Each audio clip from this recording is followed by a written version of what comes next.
Welcome to It's Your Business, presented by the Atlantic Coast Advisory Group of Charleston and Charles Foster Staffing, and heard exclusively on News Radio 94.3 WSC. Each week, your hosts, Eric Cox and Karen Stawicki, welcome successful business leaders and entrepreneurs from across the Lowcountry to talk about what it takes to succeed, not only in business, but in life as well.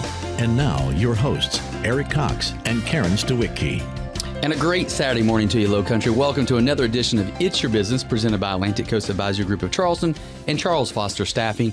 Welcome, as always, on Saturday morning from 8 to 9. I'm one of your hosts, Eric Cox, here as usual with our co-host this morning, Karen Stawicki, and good morning to you, Eric. Welcome back. I know you were in Houston for a few days. Glad you made it back to us this weekend. Yeah, it was cold and kind of rainy, and so I figured after 5 or 6 days of that, I'd come home to cold and kind of rainy here too. So well, but it's gotten better, and it's going to continue to get better. And tomorrow's the big game. I just had to throw that in there. It's a big weekend, big football weekend. Go Patriots. Getting everybody, well, I won't agree with that, but getting everybody lined up for the Packers in the Super Bowl. Slid that in there, Karen. Yeah, how about nice that? try. I don't think that's going to happen. Hey, we had not only a great show last week with Chevalo and Monique Wilson DiBriano of Charleston Burger Company, but I got to tell you, they brought us a sample of the burger mix. Have you tried it yet? I have not had the opportunity. Oh my gosh. Not only have I tried it, I'm not doing a commercial for them, but I got to say, it was unbelievable. My husband happened to get hamburger meat that day. We mixed it in. We fried them, grilled them up, whatever. Good stuff. They were outstanding. Well, no wonder with they're nothing successful. On them. Well, I'll tell you what, they were just great individuals. What a great story to hear, more about Chevalo and his experience as one of the first responders to 9/11 and what he went through, and then certainly how that business just sort of came about. I think some of our listeners out there who are aspiring entrepreneurs could really connect with that story. Absolutely. That was a great one because Monique, of course, is just the heart of entrepreneurship. I mean, she has been, coming up with ideas and doing stuff. But what I loved was two things from them,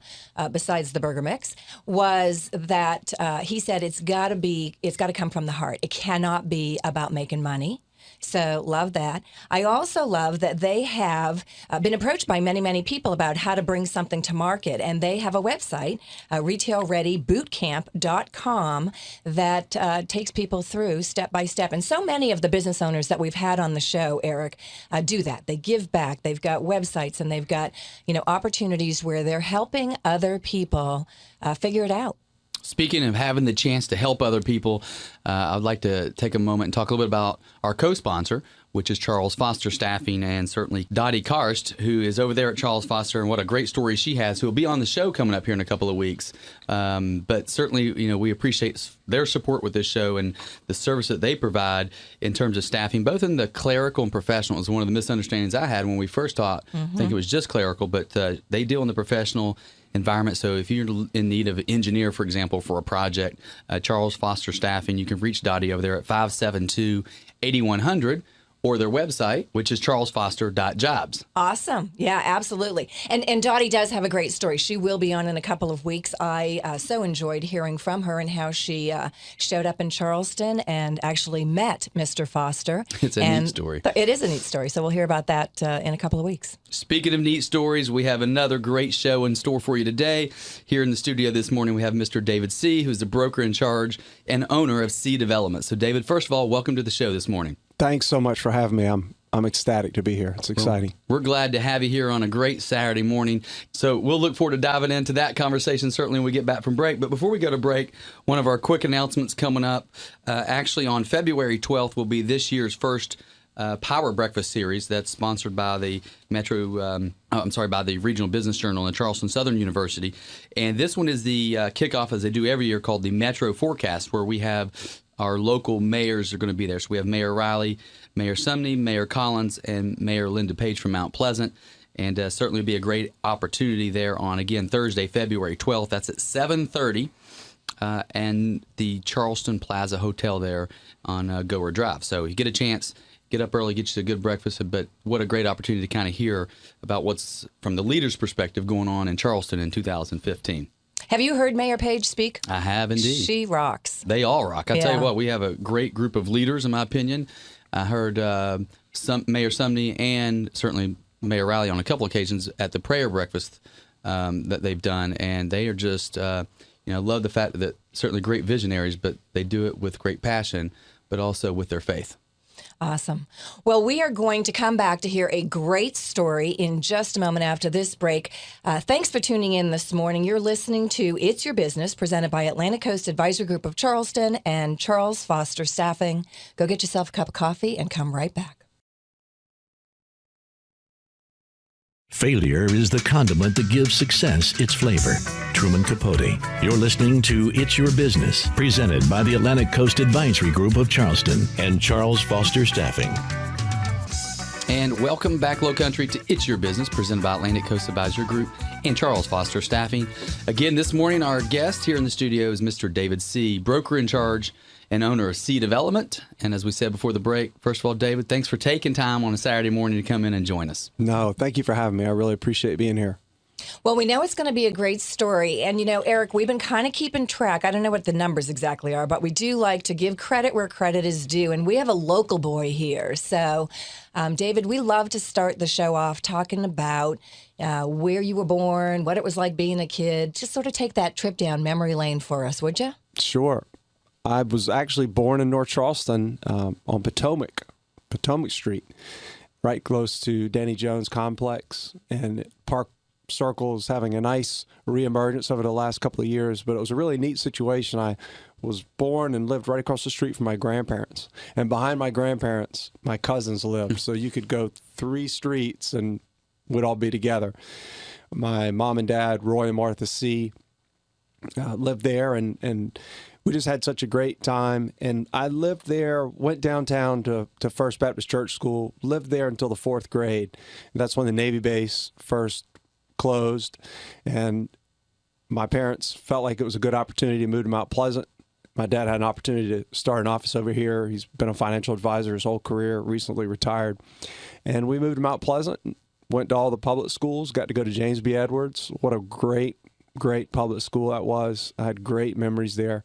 I went to Moultrie Middle, which was a lot of fun, and then ended up at Wando High School and just had a blast. So you really are a local boy. You've done it all right here. I born here and raised here and really stayed here until my college years, and then I moved away for a little bit. But it's nice to be here, and I'm thrilled to be raising my family here. The area is such a great blend of progress, but it still has that deep fabric of community, and I love that for my kids. Talk a little bit about sort of growing up in your household, there up around the Park Circle area. What was life like, siblings, and just sort of what the atmosphere was like in your household growing up? Yeah, I come from a strong family, and I believe in strong families. And my mom and dad, they're still married to this day, and I have an older sister who, her husband works for Amazon, and they recently had to relocate to Seattle, but she's lived here her whole life, and we have a great relationship. So just a real strong family, and always going to each other's sporting events or games, or unfortunately recitals. I never wanted to go to the recitals with Jennifer, my sister, until I got old enough to say, hey, I like recitals. Looking at all the performances. Or you liked her friends that were in the recitals, exactly. right? I said, hey, recital's not too bad. But it was a lot of fun. And but when we moved here and got really competitive into sports in Mount Pleasant, it was just a busy life. But my parents were at every event and never missed a chance to come see us play or do things like that. And really a supportive family, where mom and dad, they weren't easy on us by any stretch of the imagination, but they really were our champions, really our cheerleaders, and gave us the confidence that we needed, I think, to go out there and do big, bold things. And it's exciting. It's really a wonderful thing to still have parents alive and married to this day. What sports did you play? I played a lot of sports growing up. I played baseball and I played soccer, but my real love came when my sister introduced me to basketball. And the only reason why I wanted to play basketball was to beat her, right, in the driveway. But then the light bulb went on for me, and I just wanted to play. And I ended up playing a very successful career at Wando and won some nice honors there, and was offered 2 walk-on positions at the College of Charleston for John Kress and Pat Dennis at the Citadel. And it's funny, you get offered something at the Citadel and you get on there and then somebody offers the opportunity, says, you don't have to walk in gutters. You know, you don't. It kind of changes your view. But ultimately, I decided to try to walk on for the Gamecocks, because that was my passion, was playing for the Gamecocks. And it wasn't meant to be, but I did meet a guy that ultimately introduced me to my wife. So it's probably a pretty good Worked situation. out all right. Yeah. There are no accidents. That's right. There are no accidents. But you are jumping ahead, so we're going to bring you way back to your teenage years again. I'm going to steal Karen's question because she gets to ask this every show. But at 13, David, sort of what were the things that were going through your mind in terms of like your future? I mean, were you serious as a 13-year-old, or was it all about sports and girls? You know, I think it's interesting. My dad has always worked around finance and been in finance. And so I always would go into the office with him and check out his business. And it was more so about the social relationships with his great coworkers and all the people that work for him, and just enjoying that environment. But I always felt a tracking towards financial stuff. But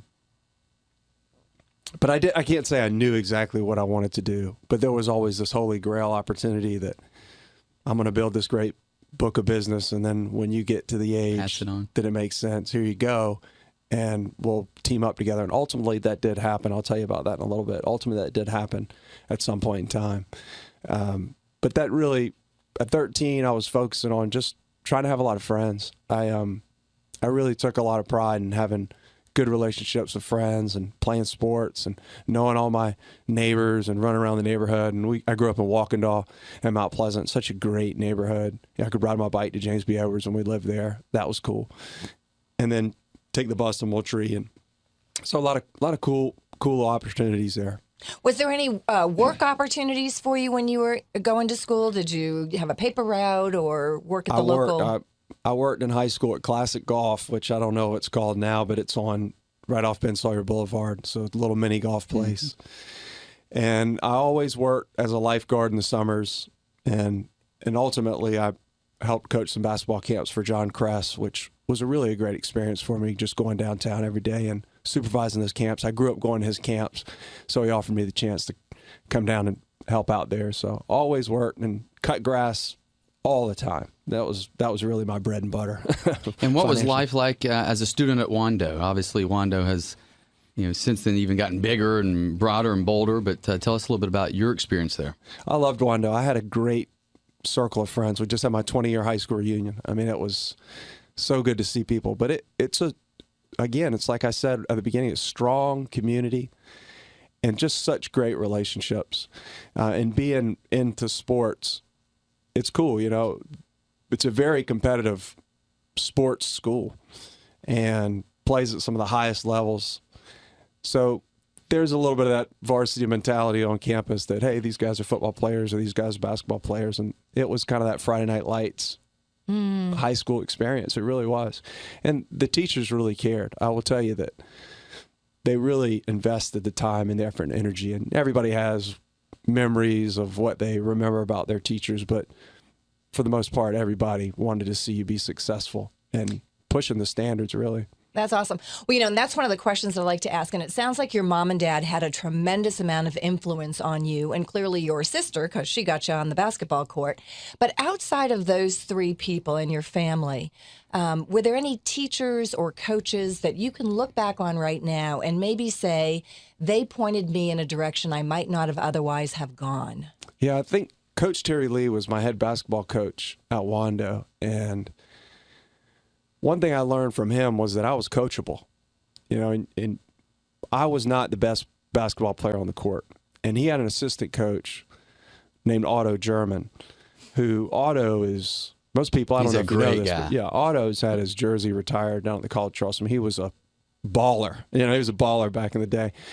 But those two coaches together, they were great because they were so different in their styles. But Otto saw me playing on the varsity as the younger kid, but he saw my potential and he really knew how to bring it out of me. He said, you can play at this level. You can get in there. You can mix it up with these guys. And so where I wasn't the most athletic, I would outwork you. And he saw that, and he gave me some of the mindset to show me how to outwork people and ultimately put people on the bench and take playing time, which was thrilling. And Coach Lee always was very complimentary of some of my coaching style, as complimentary as a coach can be. And that inspired me. I mean, I wanted that approval. I wanted them to know.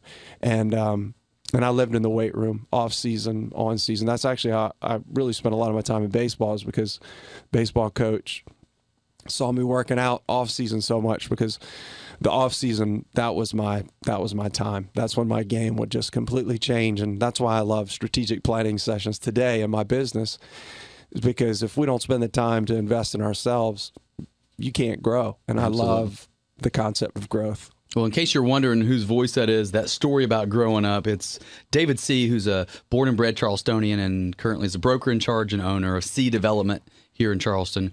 And so, David, let's talk a little bit about the decision to go off to college. You said you were looking at walking on in basketball either at the Citadel or the College of Charleston, and ended up going a different route altogether.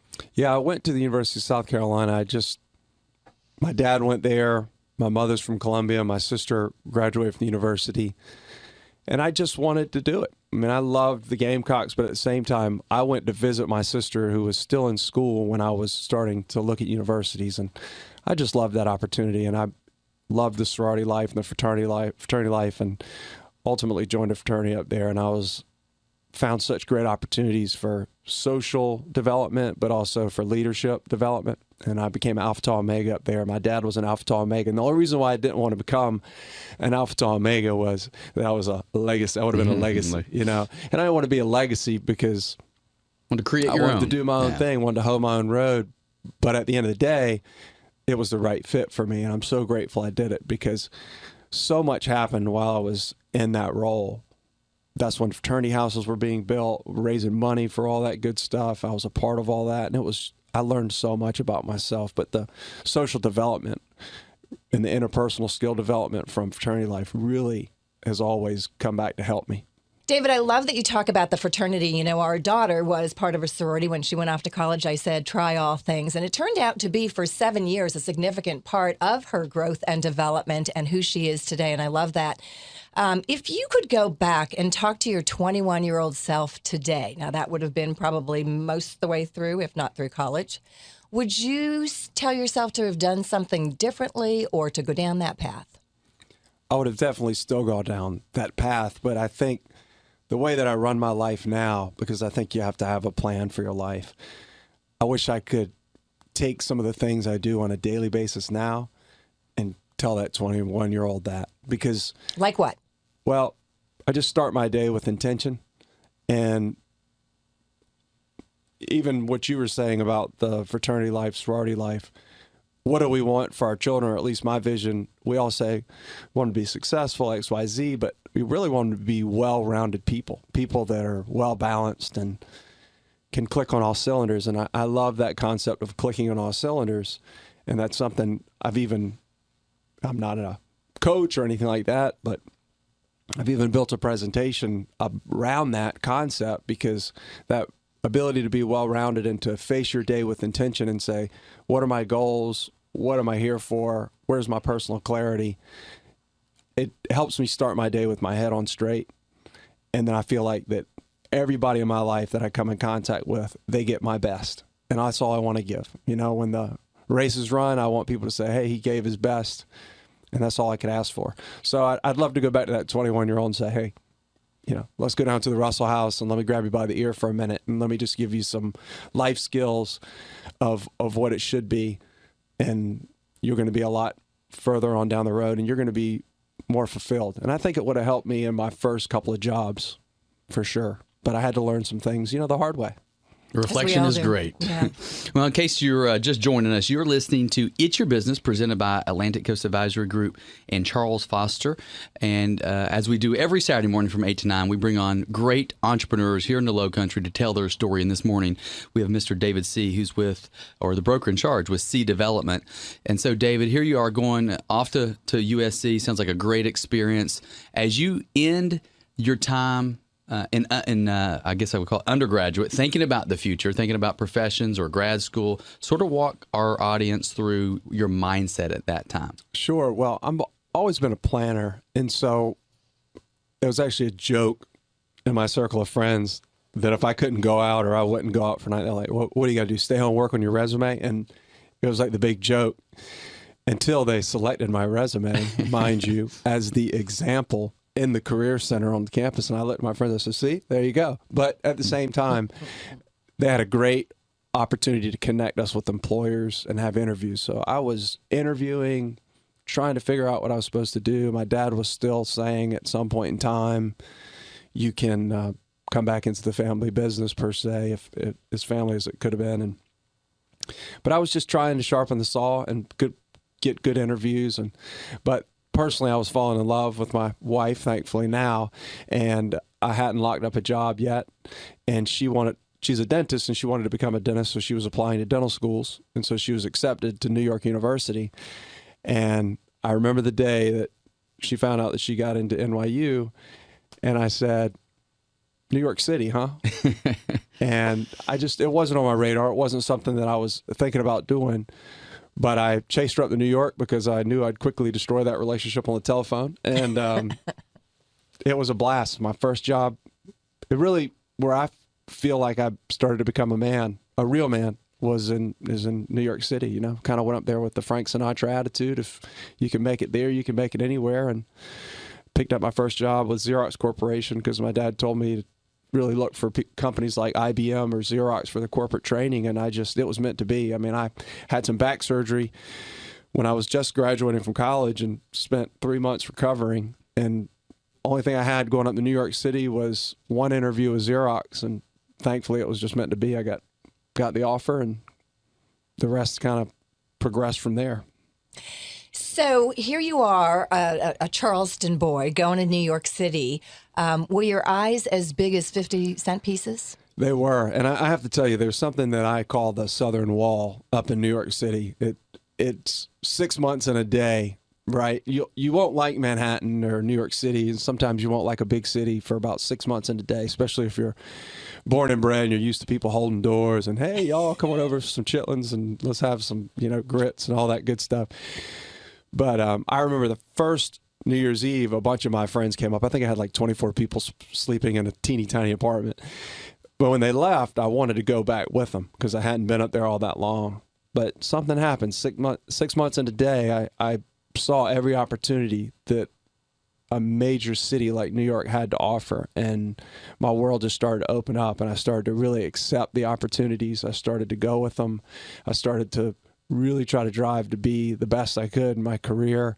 And my wife and I were starting to think about getting engaged and moving on and getting married and things like that. So, but it was unbelievable. The subways, the, hustle and bustle. It was a great life experience, and I won't trade it for the world. I actually want to encourage my kids at some point in time to live up there. I want them to cut their teeth there. So what brought you and Amanda back to Charleston? She graduated from dental school.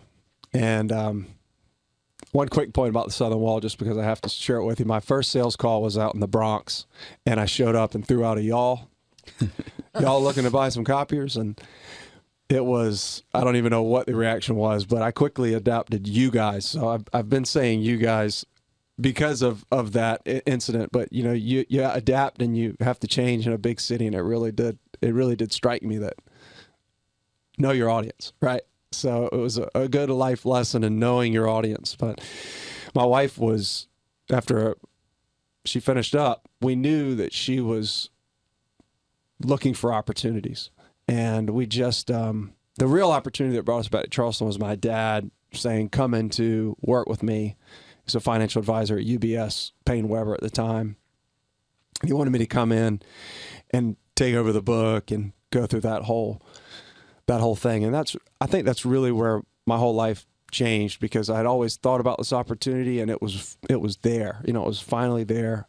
Moved my wife back to South Carolina, started to go into the office, work with him, understand the business, and I just really didn't like it. Excuse me. And then I said, uh-oh, now what? I mean, this is like all I've been planning for my whole life. The only plan, not plan A. It was the plan, right? Yeah. But that's when I think personal growth started, that I've really hung on to since I was 27. And my dad said, hey, I had the same feeling when I was your age. I said, maybe I shouldn't be a financial advisor. And so he suggested that I do some career counseling and really dig into how I was hardwired. And I believe that God has all built us individually, and we're all hardwired for certain things, for his purposes, I believe. But sometimes it just takes us a long time to figure out what those are, and hopefully we do figure out, and then we get to do great things. But he sent me to Sharon Balcom, who is the owner of Career Directions, and let me tell you, I have never had a better experience in my life than working with her. And she is an amazing woman that truly cares about people. And so she took me through a very long process, which at first I said, there's no way I'm going through this whole process. But she took me on a path of discovery about myself, understanding how I was built, my natural inclinations, things I liked, things I didn't like, psychology of work, psychology of David Seay, and really came up with some suggestions for me that I had to go on to a period of discernment to really understand, okay, well, what am I supposed to do with my life? It was a very challenging time, but it changed the way I think about things. So it's a great story from there. But she really, and that's why my kids, when they get to a mature enough age, I really am going to spend the time, put down the anchor, and understand how they're built, how they're hardwired. Because going to college 2 years undecided, I just think that's just a waste of time, and I wouldn't want them to be frustrated with that. Well, thanks for sharing all of that. And folks, if you aren't inspired, I don't know what's going to take. You have been listening to It's Your Business, presented by Atlantic Coast Advisory Group of Charleston and Charles Foster Staffing. Go warm up that cup of coffee. We're going to take a short break and come back with the guts of this story after this short break. You measure the size of the accomplishment by the obstacles you had to overcome to reach your goals. Booker T. Washington. You're listening to It's Your Business, presented by the Atlantic Coast Advisory Group of Charleston and Charles Foster Staffing.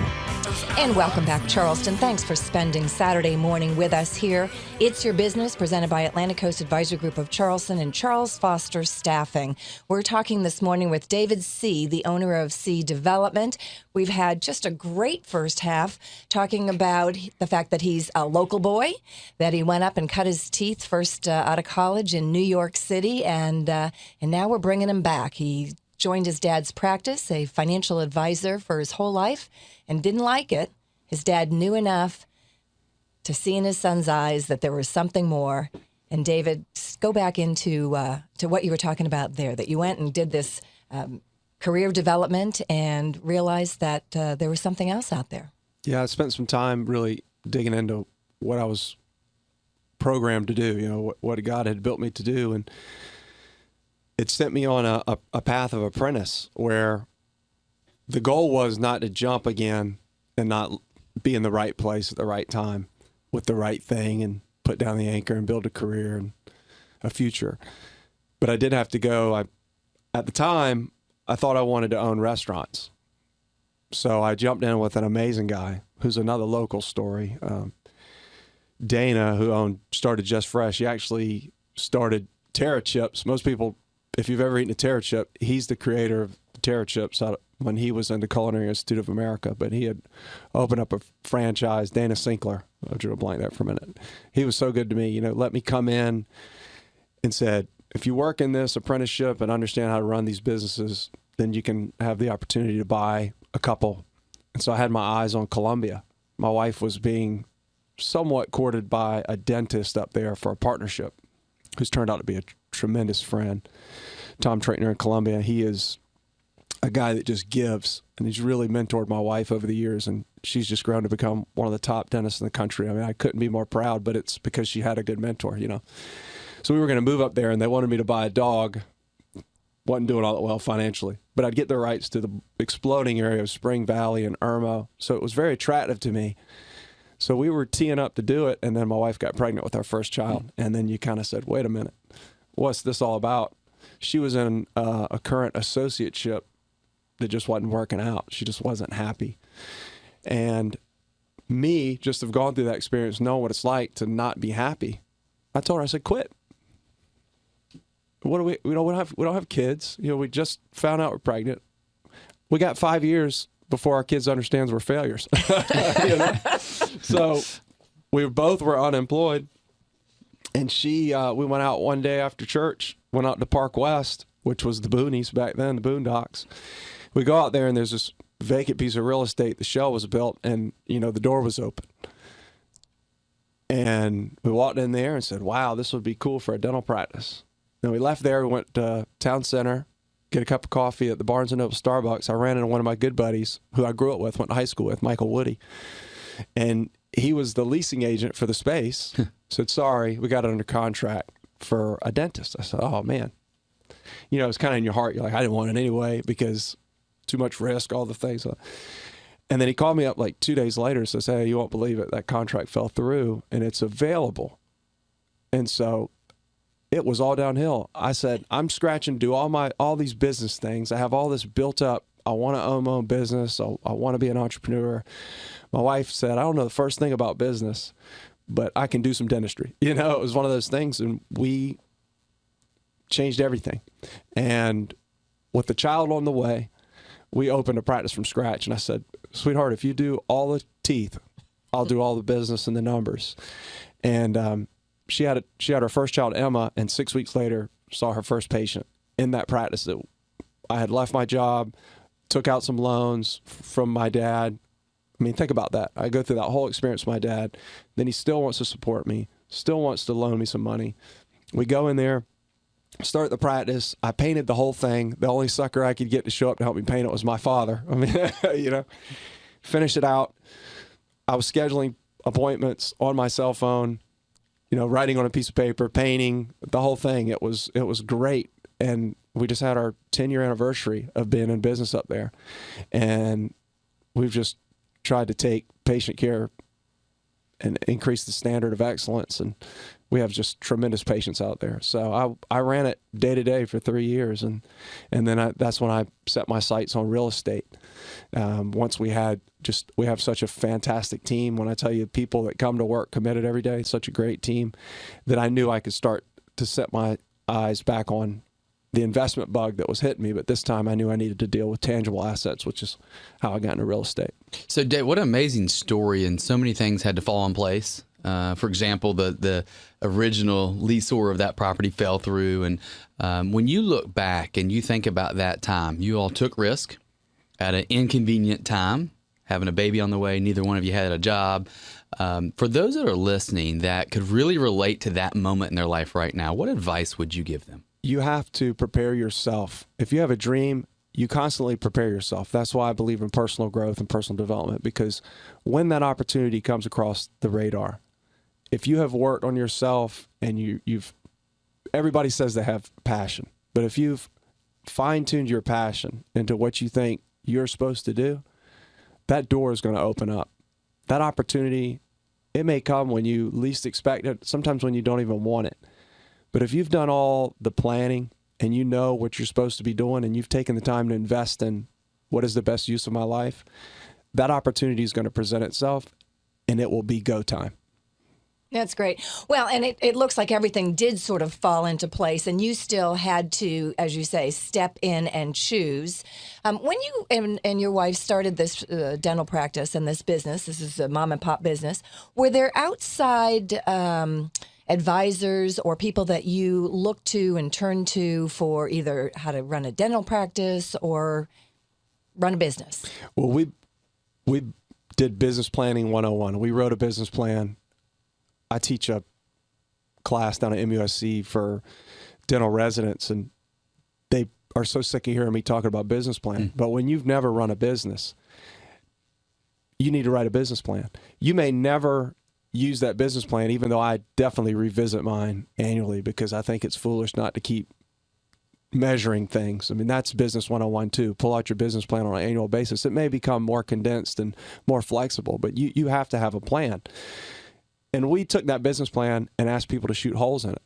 We took it to CPA, good family friend, helped us out. Glenn Gibbons, local CPA, now his son's helping run the firm, great family. We asked them to shoot holes in it. You know, we took it to my dad, right? Asked them to shoot holes in it. We took it to anybody that we could, asked them to shoot holes in it. And did they?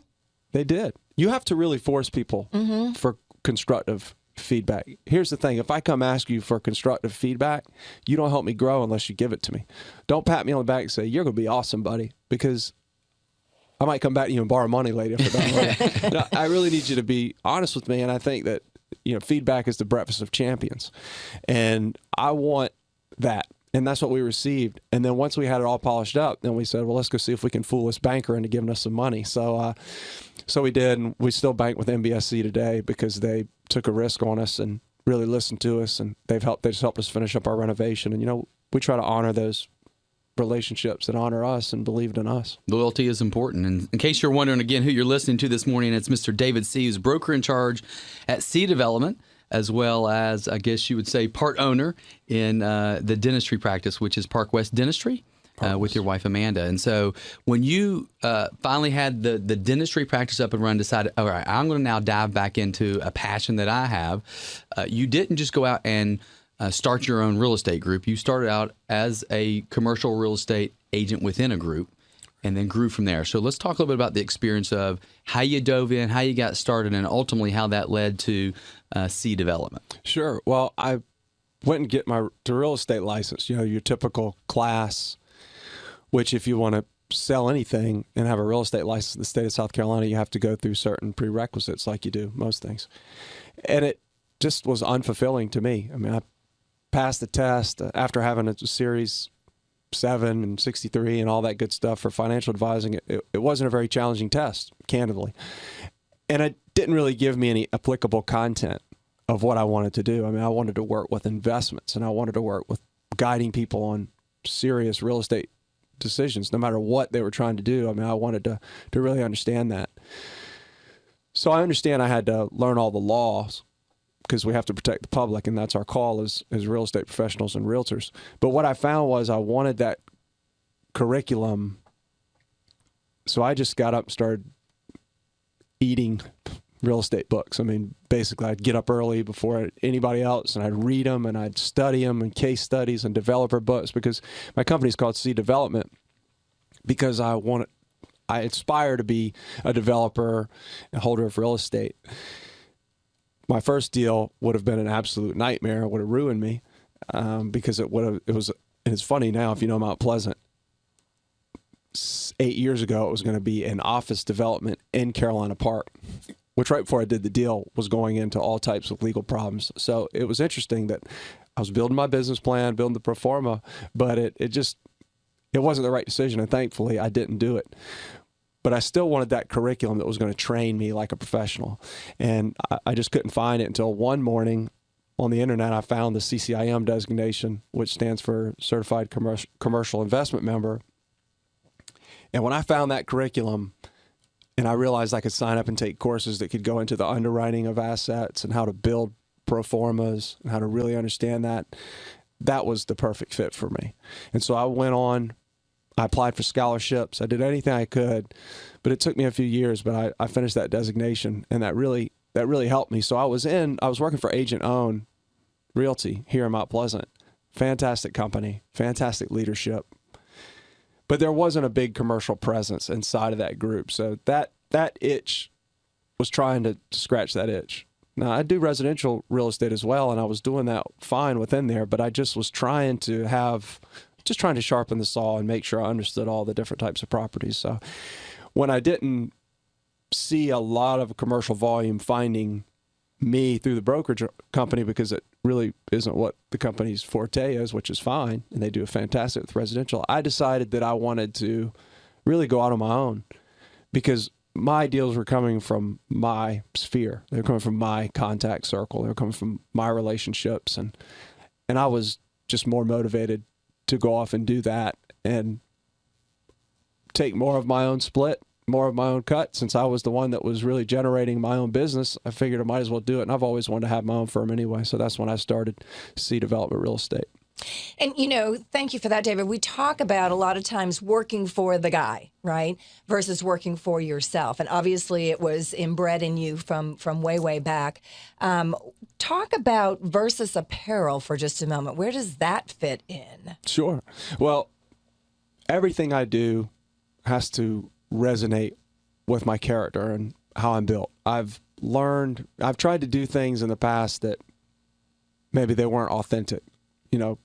I learned that for me, I learned it in the career counseling, and also learned it working for large corporations that's just not how I'm built. And so I lead men's ministry at my church because it's interesting. Something I learned in my discovery process with Sharon Balcom was that spirituality is a very big part of how David Seay is built, and I like leading people towards a better place. I like to lead them business, spiritual, whatever. That's just how I am. That's how I'm built. And so once you finally have the self-empowerment to embrace that and do something with it, you never know what can come across your plate. But Versus Apparel it's very profound to me because it's a scripture in the Bible that's found in Ephesians. And essentially I told you I have my process of getting up in the morning and kind of mapping out my day and really getting my head on straight. The passage in Ephesians is all based on the armor of God. And the armor of God has all these different accessories. It's got the helmet of salvation, the breastplate of righteousness, the belt of truth, equipment, gospel boots of peace, the shield of faith, the sword of the Spirit. It's got a whole wardrobe for you. And the cool thing about it is that that's such a powerful teaching, and I literally put that on every day. Spiritually, I put it on every day, and I put it on my loved ones and my children. And I've just seen so many great things come from it. I just wanted to share that with people. It's about sharing that message. And I couldn't think of any other way, since I'm not the sharpest tack in the box, I couldn't think of any other way to illustrate it except for some type of apparel line. I mean, it makes sense, right? I mean, it's all matches up with the teaching. So I pulled out a doodle pad and started doing stick figures, and it just grew. I just kept running into the right people that wanted to be a part of it. And now it's still in development. I took it back into development when it was started out in T-shirts, and I said, that's not where it's supposed to be. It's supposed to be secular mainstream. So I'm excited. Right now we're working on men's tie bars, cuff links, belt buckles, and then I've got actually more women's stuff that you would wear out, really nice runway grade type stuff that you'd wear out on a Thursday, Friday, Saturday night. So we've got women's apparel and men's apparel. So it's kind of all fallen into place, but some point in time, I believe that it will go somewhere. So you got the dental practice. In 2009, you get this great idea for this. What I said before is tell me how Versus, fits in. Yeah. It's in conjunction with, you are a multitasking gentleman. With the real estate, you want to go out on your own now. Was this all happening at the same time? Well, I believe in, if you have an inspiration for something, you log it away. You don't know if it's going to happen today, or you don't know if it's going to happen 10 years from now. But the real estate is my daily bread and butter. I mean, that's what motivates me. That's what's going to feed my family. That's what's going to help me reach my financial goals. That's what's going to help the people around me with their decisions. But I don't like to hunt and fish, I guess, is the way to describe it. When I'm not exercising or spending that special time with my family, maybe the early hours of the morning when they're still sleeping, that's when I try to build other things or even just sharpen what I'm already doing. And by the way, in case you're wondering again who that voice is, we haven't given that out here recently. We got so tied up in the story, but it's Mr. David Seay, who's the owner and broker in charge of Seay Development, as well as founder of Versus Apparel, as well as co-partner, owner of Park West Dentistry. So, David, with all these plates spinning, have to ask the questions. We do have a lot of our entrepreneurs on this show. How do you find the opportunity to balance your time with the family? You and Amanda, she's running her practice, you're running all these businesses. How do you get balance in your life? Yeah, I think it's about priorities, and you have to be intentional with your priorities, and you can't make your priorities in your mind and expect to click on all cylinders every day. I feel like you have to write your priorities down and look at them every day and understand what those priorities are. And for me, there's just a balance to that, and there's things that if it doesn't match up, I can't work on that right now. You understand? It's just one of those things. Like my faith has to come first, my family has to come next, and a big part of my family is making sure that my wife feels fulfilled on a daily basis, and that's hard. I mean, that's a challenge. The family isn't as exciting, it seems, to America as it used to be. But the family is what makes this country great. I mean, the family is a profound. We use the Holy Family. I'm a proud Catholic, and we use the Holy Family as our model. And I can't think of a better model to follow in that and to apply into my life. So the kids are very important. I want them to grow up and be well-rounded, and I'm very involved. I mean, I drop them off from school. I pick them up from school. I build my calendar around the kids because I want them to know that, Dad's all in. Good for you. And there are 4 of them under the age of 10. So you really are all in. Yeah, we're all in. I don't know what it was. I mean, every 18 months we were having kids, but my wife it's a good Catholic thing, I think. Yeah. And we converted, so, I guess we had a little extra zip on that. But my wife, she's dedicated too. She didn't come from the most ideal situation growing up, and I can see the fire in her eyes that she wants it to be a great experience for these kids, and they're proud of Mom, and they know that when Mom goes to work, she's all business, but they know that she's still going to get home and cook dinner for them, and that impresses me more about anything, is that she can do what she does and be as successful as she is, and yet she can still cook these phenomenal meals at home. That's great. So you talked a lot about vision. You talk a lot about certainly planning and the future. Obviously, I would imagine you, and I think I know what the first book would be. You have a lot of books that have been in your life as influencers. What are some books you would share with our listening audience today? Yeah, books for me are tough to find the time to read. Right now, I'm reading a really good book. It's called Strong Fathers, Strong Daughters. Meg Meeker, yeah. And that's helped me, because it's funny is that I read that story and with the intention to learn about my daughters, and I end up learning stuff about my wife. It's crazy. But so that's something that's on the bedside right now. And I love Matthew Kelly. He's a Catholic speaker, but his whole concept is how to be the best version of yourself. And that right there is a concept that I want to hold on to the rest of my life is, I want to be the best version of myself. And that can come in a lot of different forms, but if I'm not intentional about doing it. But my latest secret is just trying to eat up audiobooks. When I'm working out, it's audiobooks, it's talks, it's TED Talks, it's whatever. I feel like at this day and age, we have access to so much content. The difficult part is to choose the right content. So I think you have to really think about, what am I going out to try to learn, and then what programs do I select to listen to? Because, the mind is a muscle, and I don't think we work it out as much as we think we do. Well, I got to tell you, the one thing that I have consistently heard throughout this entire interview is just that you are constantly looking to improve yourself and every way that you can serve others as well. And I think that's a great message, Eric, that many of our guests have had, but it's certainly been a strong one here today. Yeah, and unfortunately, we're going to have to go to our last break coming up, but when we come back, we're going to spend certainly the final wrap-up hearing a little bit about your thoughts on the future of Charleston, certainly as a business leader in the community, and maybe talk a little bit as well in terms of your philanthropy and your thoughts around that in Charleston. So, again, you've been listening to It's Your Business, presented by Charles Foster Staffing and Atlantic Coast Advisory Group of Charleston, and we'll return after this station break.